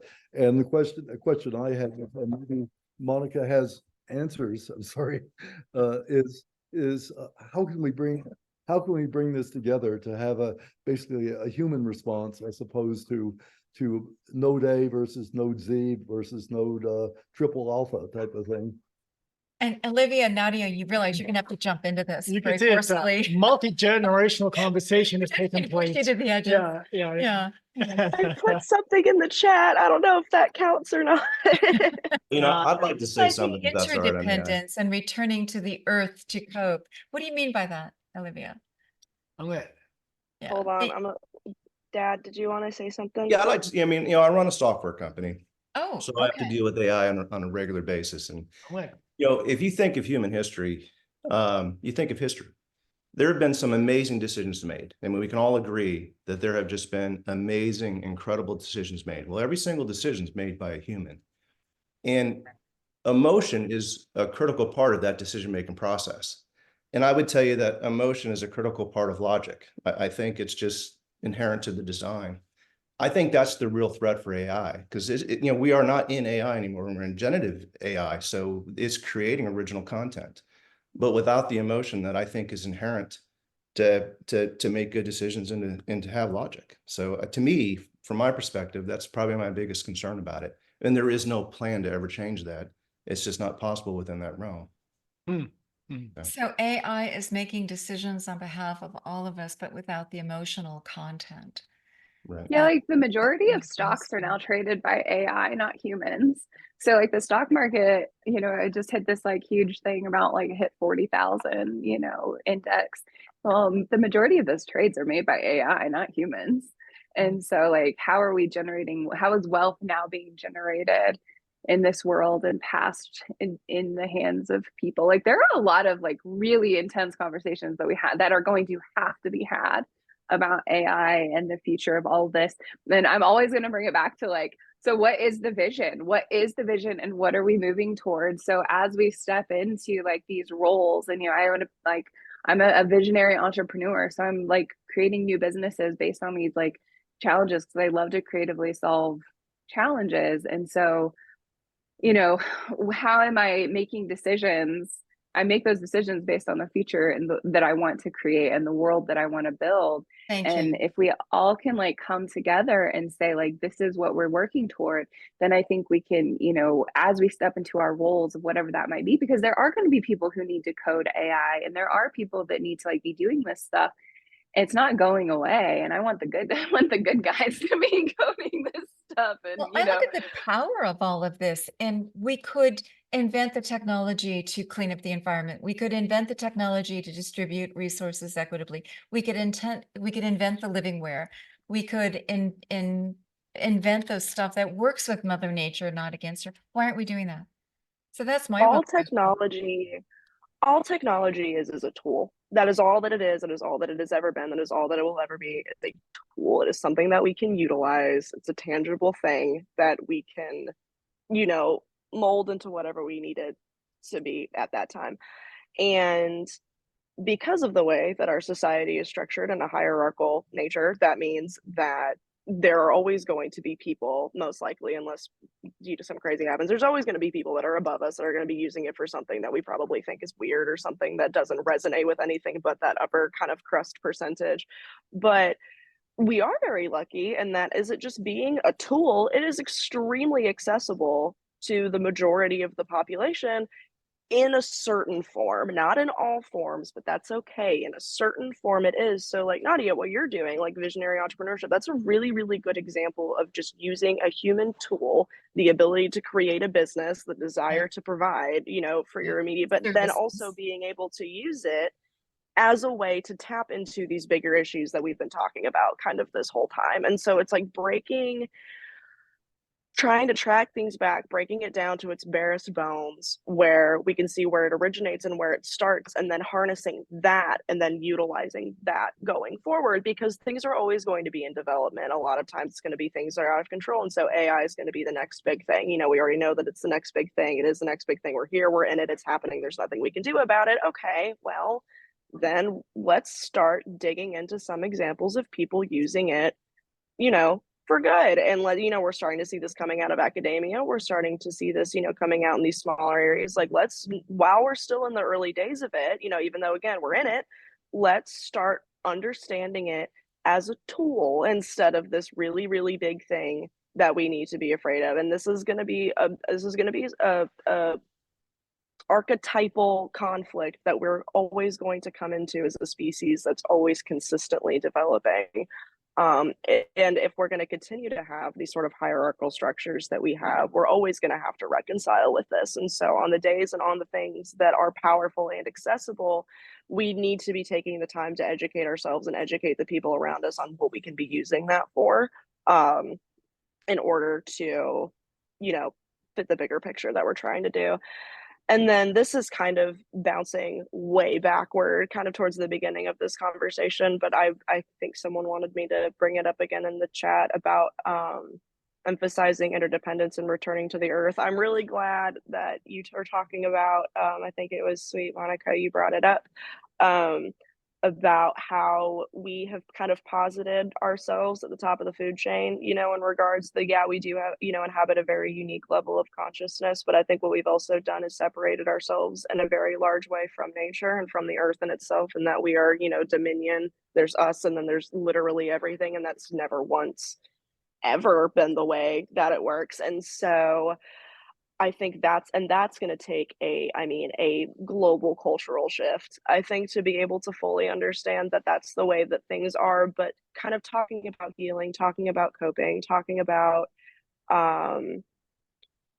other mass, you know, kind of intellectual paradigm shifts that need to happen in order for this to be able to work is, I think, in a big way, kind of just returning to the earth. Like, it's funny, my friends and I say joke, we all fully mean it all the time, of like, just want to go live on a farm. Like, that's what we talk about all the time. We're like, I just want to go get a big piece of land and live on a farm in the middle of nowhere, and I want to be fully self-sufficient, and you can come with me, and we can all build our little houses and live on the farm. Like, then that is like genuinely a conversation that happens a lot in my generation. I've got friends that are looking for land grants. I'm reading, that's been like my post-undergrad like fun thing to study has been, I've been reading books from like wildlife ecologists and biologists that also have strong social science and authorship backgrounds, and about how their relationships with nature have been shaped by what's going on. I think reacquainting ourselves with the earth, because again, we've got everything we need. We have it all here. There's nothing that we need to fabricate out of nothing. Like everything that we need is here. That was one of the biggest screw ups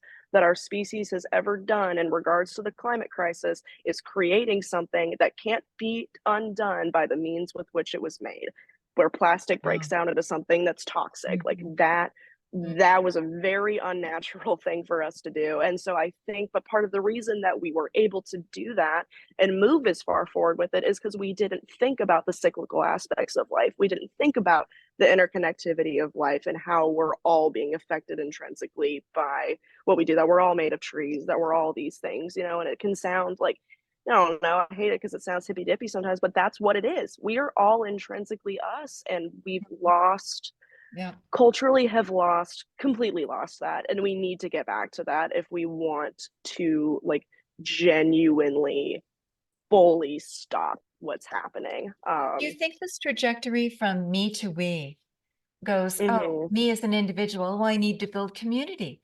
I need to build these relationships. I need to build one world of human beings. But then also let's look at, we're on a planet. We're all sharing the same molecules. We're in a regenerative, we turn to compost, then the next generation builds up. Mother Earth has been at it. She knows what she's doing. Let's adhere to her practices. Let's be part of the ecosystem. Let's be responsible members of the whole web of life. That's the big we that we need to get to. Do you think that we're on track to that? I think we are. I think because conversations like this are happening, I think it is. You know, it's like because we are talking about that deeply.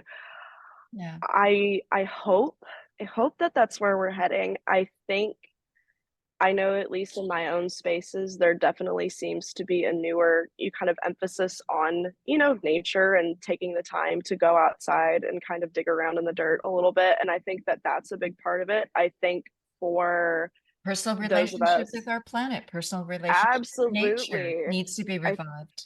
I think those of us who are parenting now, you know, I think a big responsibility is going to be, you know, acquainting your kiddos with green spaces and with natural spaces. And I listened to a really beautiful TED Talk once about how interacting with green spaces does not necessarily mean going to a national park. Like, it means like find your green spaces wherever you are. If you are in a city, like, you better find that median and you better love on it. You know, it's like if this is the direction that we're going down, where we're going to be very, very deeply integrated with, you know, natural and urban spaces, instead of focusing on these sort of picturesque ideas of nature that we have, like, learn to understand the nature that you can touch and be a part of, you know. And so we're starting to see, like, you know, urban community gardens and things like that, which is super exciting and fun. And that's also, I think, bringing a lot of more positive relationships to the land back from people that have had it ripped from them. You know, it's like, it's very important that we're amplifying the Black and Indigenous voices, I think, especially in the States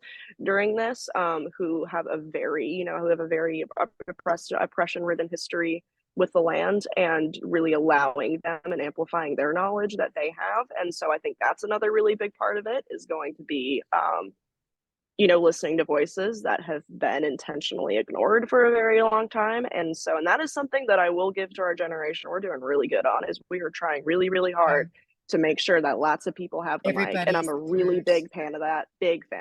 Yeah. Well, even our own microbiome, now science is telling us, hey, we've got nature living all over us. Let's appreciate the whole being that we are. It's exciting. We are in ourselves our own ecosystem. Like, what a like celebrate, take care of yourself the way taking care of the earth is taking care of us. We are the earth, you know. So it's like understanding that we are in isolation. Absolutely. It's a very intimate relationship that we have with nature, because it's the same relationship that we have with ourselves. And that's how I think we approach this in love and not in rage, is understanding that. I really do. Yeah. And that we all have our role in nature, that we all have our place in this. Like I was designed and built to be something very different than Olivia, who's designed and built to be something very different from, you know, Laura and Paul and all of that. And we have our place, we have our role, we have our space, and everyone is important and everyone is valued and everyone is valid here. And like we had this kind of like capitalism talk a little bit earlier in this, and I'm going to bring it into, I don't want to continue capitalism. I want to see us switch to an energetic exchange system where energy is our like way that we co-create together, because capitalism is fundamentally flawed. It cannot be fixed. And I don't want to put any energy into that system. I want to be able to put energy into a system that is saying you're equal, I'm equal, we're all here, and our energy is equal. And how we shift and exchange that energy is so fundamentally important to the co-creation of a new world. And knowing that like those hierarchies that Olivia, you've been talking about, they don't have to exist. They do not have to exist moving forward, but we have to be able to see everyone as equal. We have to be able to say, that's my brother, this is my sister, and I'm going to stand up for you, and I'm going to make sure that you have a place here because I know that I have a place here. And when we feel secure in our place in community, then we can have like overflow and abundance from which we're sharing. So part of my vision for the future is to like redirect how we do exchange with each other and with the greater collective, and how do we exchange wisdom, knowledge, resources, and all of this. And I think that we have the opportunity to come to the table with something extraordinarily radical and say, you know what, we've tried a lot of different things, let's try this and let's see what it works. And so in my, in the spaces that I occupy and that I take a leadership role on, that's where we come to the table where resources are meant to be shared, not hoarded.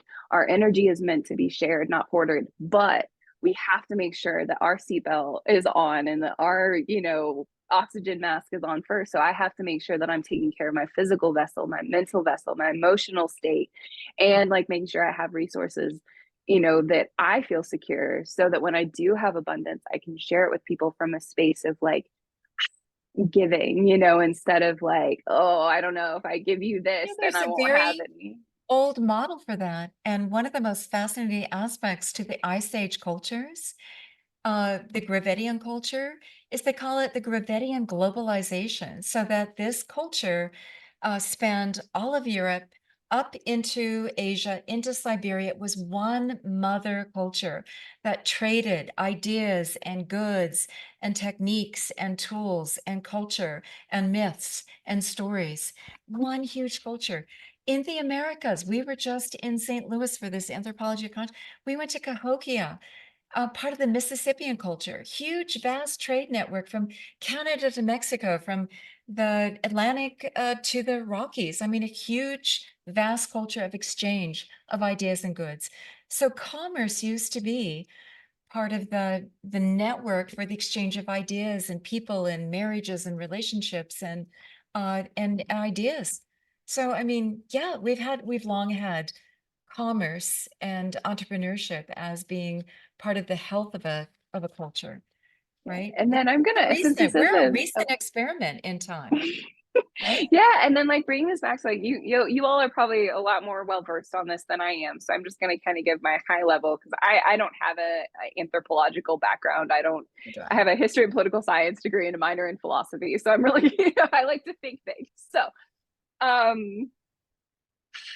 like in all of this like trade and everything, I think if we kind of can come to say like where did this happen, like what was the cause of this, and then how do we move forward? And we're all living in the creation of basically like the Roman Empire and the colonization of the Romans across the globe, and we're all saying like, and now we're coming to be like, okay, this experiment failed. And I think, Laura, you actually have a really cool perspective on this, because with your work with the Institute, you were like, no, here's where it like really basically started. And, I think I heard you say like, we're at the end point of that cycle. And I think that's such a beautiful thing to share, because it gets us away from being so individuated in who the enemy is, and just being like, look, we're all facing the same challenge of, this world is built on a distortion, and we're all just here to like help fix the distortion and create something even more beautiful moving forward. So we can come at this from like our differences, I guess, but I think there's a better way to do it, and that's to come with our similarities of like, This dysfunction is not generational. It's kind of the whole arc of humanity and its evolution. And so now we have the opportunity with all the tools that we have and the technology and the dialogue and the lessons in life to kind of swing it into a world that we can all agree on.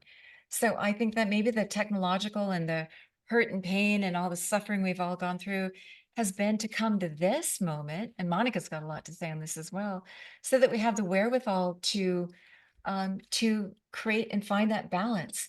And you asked, one of the talking points was, what does ancient cultures offer us?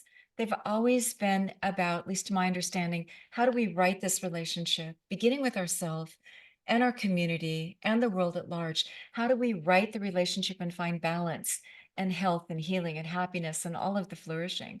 How do we do that? That's what we all want, I think, bottom line. So I want to give the last few minutes to both of you. And anybody else wanting to pose a question or a comment, put it in the chat room. But what's the future hold? What is your role? Where do you see us going?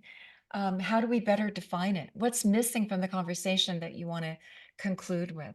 And Nadia, you've been on a roll, so if you continue, I'm going to then give it to Olivia and just say thank you to you both. This has been fascinating, encouraging, hopeful, wonderful. Just to see brilliant change makers coming up is so exciting. All of us want to say, what can we do to help support this collective mission? The we of all stripes and shapes and forms and ages. What can we do? Where are we? We're conversing. That's a good start. yeah, and coming to the table and just being like, look, we're all in this together. Like none of us get out of this unscathed. You know, if the ship goes down, the ship goes down. That's what Bucky Fuller said. We're all crew on spaceship Earth. But Right. So like let's, you know, get some perspective here and say, you know, like how do we move forward? I guess like final things.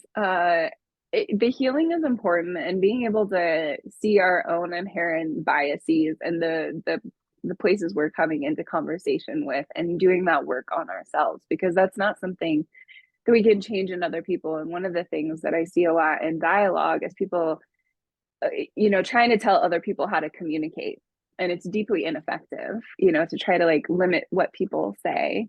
And we see this with cancel culture, right? Oh, you can't say that, you can't say that, you can't say that. And I think a more appropriate thing to explore moving forward is like owning those. And I think we kind of talked about this earlier, so I'm just going to bring this back up because it's really, really important to moving forward. We have to heal the pain. We have to heal the hurt. We have to like heal the bleeding out from these wounds. Like these are not like, these are open, festering wounds that are just spilling out into this world. And so like holding space for those, for the wounded to bleed out their wounds and not like get caught up in it as they're like bleeding it out, I guess, is where I'm stepping into my leadership role. Yes, like where do we individually go from here, I think is kind of the question you're asking. So I'm going to say all that to say this. So now moving forward, like where I'm really hoping to make a big difference is being able to just sit in the shit with people and be like, I see you and I love you, and you have a safe place to express your anger, your fear, your frustration, because all of that is really valid. And it's really hard to do that in a world that is so like, I don't know, it's not open conversation. So creating places and spaces and being a person, just like Olivia's parents seem to be, where like you can hold space for those conversations to happen. You can hold space for people to be emotional, and yeah, like what Monica says, and express your ignorance. I don't know everything. I say dumb stuff all the time, and actually it's just like I'm flying out of my mouth. And I love it when people are like, is that accurate? Is that true? Like, is that really how you feel? And be like, I guess not. That's just the programming, right? And like having, you know, allowing for people to reflect your programming back to you, and then be like, oh, okay, I guess I don't want to be like that Part of that anymore. and that should self-healing be is to something hear I'm your rooting true forward. inner voice. Yeah. Yeah. And we're right back, Olivia. Thank you, Nadia. We're right back to what you opened with. We need to be comfortable in our discomfort. We need to be comfortable in our not knowing. So, do you want to pick up on that and summarize? Yeah, absolutely. I mean, I would say stay excited. I mean, I know that this can all be very scary, but this is a pursuit that is done in love. You know, it's like if we didn't have such an obscene amount of love and desire for people and for life and for the planet and for our futures, we would not be as freaked out as we are. So I think understanding that it's like that we need to lean into those good feelings if we want to be able to do this well. And a big chunk of that, yeah, is absolutely holding oneself accountable and making room for all of your feelings around this and processing and working through, and yeah, and allowing the people around you to hold you accountable and to meet them with the same, to foster a culture of conversation, of constructive conversation, where we can learn and we can do better. And that is something that needs to happen between generations. I think understanding that, I think for the older generations, we're not going to get it perfect every time. Cut us some slack. We haven't been here for very long. You know, it's like, and we're trying really hard, you know, but also it's like your wisdom is something that means something to us. And I feel like we're, you know, trying to learn how to navigate these in a very polarized world where it can just kind of feel like a battleground between the young and the old. But most people, at least I hope most people understand that that's not the reality. So I think just really continuing to impart wisdom on the younger generations, but while also allowing us to take up the spaces that we need to teach us how to get there, you know, again, because we wouldn't be here if it wasn't for y'all, the same way that our kids aren't going to be able to be there if it wasn't for us, you know, because I'm very excited for people my age to get some perspective, because that's something that can really only kind of happen with time, you know, like we can hear it a million times that, you know, that we're going to be able to be a part of change, that we're going to be able to see good change. And I fully believe that we will be, you know, but I'm excited for us to get the proof here, you know, and that's going to be great. But I think just continuing to lean into those feelings that this is being done because we have so much love, and it's exciting that we're getting the opportunity to put that somewhere. Love on your own communities, love on your family, take And that yourself. time to foster relationships. What's exciting to me is that this stepping up, the world is now demanding we all step up and bring our best selves and gear up for the change ahead. And it used to be just a personal quest. Now it's a collective quest. Now we get to join hand in hand. Now it's truly about building community as a survival skill. Right. And the more that we bring to it, the more vibrant it becomes. It's such an exciting adventure. So I agree with you. I'm so glad to hear from you. I want to thank Mr. and Mrs. Russo. I want to thank Tony and Monica and Anne, and most especially you both, Nadia and Olivia, for just sharing of your hopes and your dreams and your frustrations and your goals, and holding out your hands and saying, let's build it together. So That's really beautifully said. thanks so much. Have a wonderful Thank day. you Good. all. Take care. Good job. Keep thinking positively.